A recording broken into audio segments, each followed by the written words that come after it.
Hi there everybody! Super Mario RPG is one of the best games of all time. I personally first played it way back in high school whenever I was, 14 or 15 something years old, and this remake just takes everything that was so special about the original and just amps it up a notch. So, I want to come here and tell all y'all about 5 helpful hints and tips that y'all need to know to allow you to get the most out of your playthrough of this absolutely fantastic remake. But first, if you are a new visitor here, please be sure that you subscribe for some more RPG news, reviews, and top 10s, and also be sure to smash that like button for the ratio. And now, let's go ahead and begin. Number 1, find all those secrets. Again, this is an SNES game at heart. This is not like one of those modern RPGs that just holds your hand from start to finish and pretends to hide secrets, while at the same time giving a big flashing arrow pointing to it being like, "Hey idiot, go look over here!" Again, this is old school. This one has some secrets, and you're going to want to be on the lookout for them. You know how in Mario platformers there are hidden blocks that you can only find by jumping around? It's the same thing here. Look everywhere, and even jump on the top of NPCs' heads to get enough height to reach all those hidden blocks, especially this one, because it is a one-time only hidden chest. And then be sure to talk to this guy here in the item shop basement in order to get the signal ring, which will notify you whenever you enter a room that has a hidden treasure. Also, really scout around and look for hidden secrets in places like the forest maze, because you'll never know what you're going to find. And speaking of surprising finds, be sure to do a panty raid in Princess Toadstool's room whenever you get the chance. Number 2, keep the differences in mind. This remake is just amazing, especially for how faithful they've been to the original source material. However, there are some differences here that even veterans of the original do need to be cognizant of. Most of the changes revolve around the new battle system. In the original game, whenever you hit an enemy with a timed attack, it would only deal more damage to that one enemy.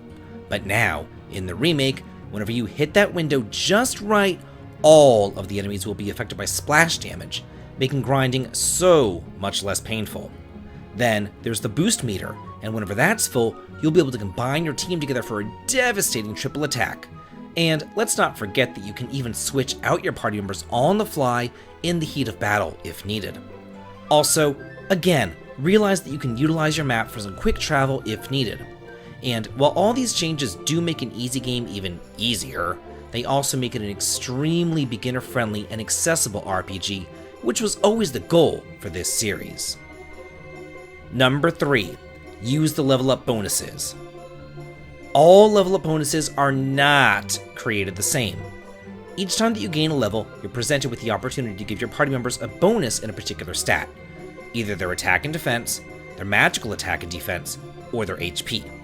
And while it might be tempting to just kind of like dump all your points into one of the bonuses to make them super powerful, I wouldn't do that if I were you. The reason is because each level, one of the 3 bonuses is just a tad bit higher than the others, so be sure to be on the lookout for that bonus. In this way, the game actually incentivizes you to raise all your characters with a balanced approach, so that one member won't be completely hosed later on down the line. And also, Mario's jump special actually gets slightly more powerful every time that you use it, so if you have some flower points to burn, you should have your boy jump, and eventually it will become one of the strongest attacks in the game, and later on I'm going to tell you to make the most of those flower points. Number 4, utilize your characters properly. I will be the first here to say that all characters have their uses, but some are better than others.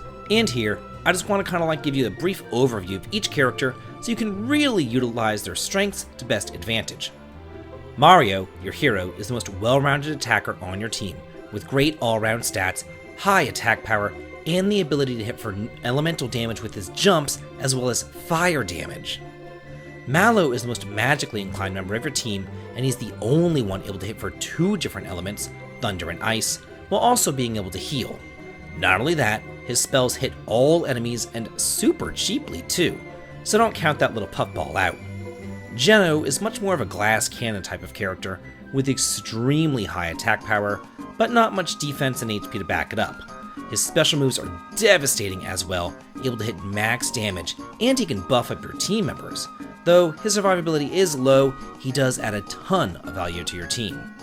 Bowser, he is a one-trick pony, with really high attack power and survivability and tons of HP to go around, but his special moves do leave a lot to be desired, and his equipment isn't all that hot, and he really can't hit for elemental damage either. And finally, Princess Toadstool is your quintessential healer, able to heal up everyone and revive other party members, and her physical attack isn't anything to sneeze at either. And my final tip, save your flower tabs for a rainy day. This was always a fun one for me. Whenever you get flower tabs and boxes and jars, you might be tempted to use them immediately because they do raise up your max FP. But I say, do not do this. Keep them in your inventory and wait until you're low or out of FP, and then use them. This will fully restore all of your FP without having to use any expensive syrups. And since you get tabs pretty often, it really does ensure that you can continually keep the punishment up with your team without really having to worry about running out of magical points anytime soon. I remember whenever I discovered this tip as like a teenager, it was a complete game changer for me. I went from cautiously using my skills to just thunderbolting everything in existence with Mallow and jumping constantly with Mario to keep its power up. I could just storm through the game on a magical rampage from hell. So that's it for the 5 things that I wish that I knew before I started up Super Mario RPG. What hints and tips would you share for the game? Let me know in the comments, and let's get a discussion going on here and let's all talk and chat about it, because I'm always reading them too. And if you like what I do here on the channel, please head on over to the Patreon side for early access to my videos and behind the scenes photographs. The link to it is in the video description. And as always, please like, comment, and subscribe, and have a large day.